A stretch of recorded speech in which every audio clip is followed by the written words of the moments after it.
अभी मंडन मिश्र का प्रसंग था। मंडन मिश्र अपने समय के प्रकांड विद्वान और उनकी पत्नी भारती उनसे कम नहीं, उनसे ज़्यादा। और चूंकि शंकराचार्य जी को अपने द्वैत सिद्धांत को स्थापित करना था, तो इसके लिए जरूरी था कि मंडन मिश्र के साथ उनका साथ होता। वो मंडन मिश्र के इसलिए उनको पराजित करना चाहते थे। उसके पीछे भी उनका लक्ष्य खुद को विजेता सिद्ध करना नहीं था, उनको समाज का भला करना था, समाज के लिए कुछ करना था। और मंडन मिश्र ने समाज में जो भेद हैं उनको दूर करने के लिए नहीं, बल्कि भेद बढ़ाने का काम कर रहे थे। जैसा कि अभी बताया गया, सर ने श्लोक पढ़े, वहाँ पहुँचे जहाँ पानी भर रही थी औरतें, उनसे पूछा तो कहा कि भाई वहाँ चले जाइए जहाँ तोता मैना भी संस्कृत में आपस में वार्तालाप कर रहे हों। वो पहुँचते हैं, वहाँ जाकर मंडन मिश्र से उनकी बातचीत होती है, शास्त्रार्थ शुरू होता है। और आप सबको पता है ना कि मंडन मिश्र और शंकराचार्य जी के बीच जो शास्त्रार्थ हो रहा था, उसकी अध्यक्षता, उसकी निर्णायक उनकी पत्नी थी। किनकी पत्नी? मंडन मिश्र की पत्नी भारती थी। मंडन मिश्र की पत्नी भारती निर्णायक के चेयर पर बैठी थी कि दोनों के बीच जो शास्त्रार्थ होगा उसका निर्णय उनको करना था, कौन विजेता है। और मैं यहां और आपसे निवेदन करूं कि दोनों की शर्त थी।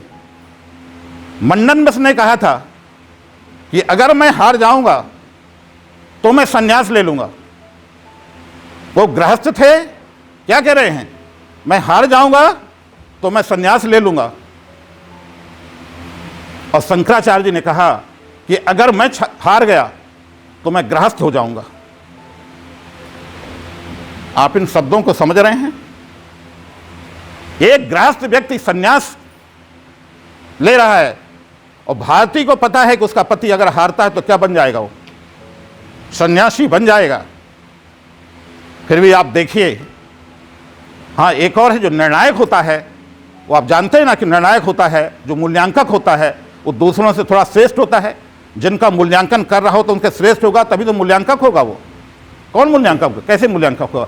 तो भारती मंडन मिश्र और शंकराचार्य से भी ज़्यादा योग्य थी, प्रतिभाशाली थी, उनका अध्ययन बहुत ज़्यादा था, ज्ञान बहुत ज़्यादा था, तभी उनको क्या बनाएगा, अध्यक्ष बनाएगा। तो जो ये कहते हैं कि समाज में स्त्रियों को शिक्षा का अधिकार नहीं था, उनके लिए भारती क्या है, उदाहरण है। तो मैं कहूँगा कि पहले अध्ययन करें, पहले पढ़ें और फिर कोई ऐसे वक्तव्य दें जिससे समाज में भेद पैदा हो। अगर हम समाज के भेद वाली चीज़ों को आगे लाते जाएंगे तो ठीक नहीं रहेगा। एक सफ़ेद चादर है, उस सफ़ेद चादर में एक दाग बना है, लोगों का ध्यान दाग पर ही क्यों रहता है? पूरा चादर तो सफ़ेद है। दुनिया की कौन सी ऐसी संस्कृति है जैसे विकृतियां नहीं हों? आती हैं, लेकिन उन विकृतियों को दूर करने की ड्यूटी किसकी है? हमारी है। लेकिन हम विकृतियों का ही रोना रोते रहेंगे तो कुछ होने वाला नहीं है। मैं यहाँ एक और प्रसंग इसी का है।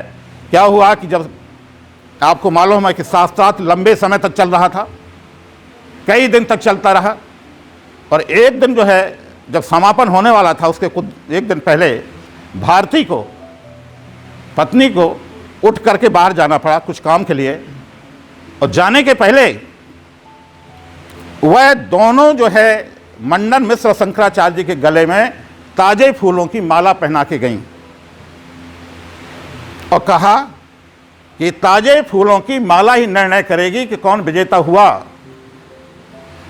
वो लौट कर आती हैं, उनने इनके बीच क्या संवाद हुए नहीं सुने, लेकिन गले में जो ताजे फूलों की माला थी उसको उन्होंने देखा कि जो मंडन मिश्र के गले में ताजे फूलों की माला है वो कुम्हला चुकी है, उसके फूल कुम्हला चुके हैं, और शंकराचार्य जी के गले की माला में गले की माला में जो फूल थे वो ज्यों के त्यों खिले हुए हैं। उनने विजेता घोषित कर दिया शंकराचार्य जी को। पूछा गया कैसे आपने विजेता, आप तो थी नहीं, आपने विजेता कैसे घोषित कर दिया? तो बताया गया कि जो गले में फूलों की माला है वो कुम्हला गई है। और ये इस बात का प्रतीक है, जब व्यक्ति हार रहा होता है, जब व्यक्ति पराजित हो रहा होता है, तो उस पर क्रोध हावी हो जाता है। क्या हो जाता है? क्रोध हावी हो जाता है, और उस क्रोध के कारण शरीर पर असर पड़ता है, और वो शरीर जो माला का स्पर्श कर रहा है उसके कारण माला क्या हो रहे हैं? कुम्हला रहे हैं।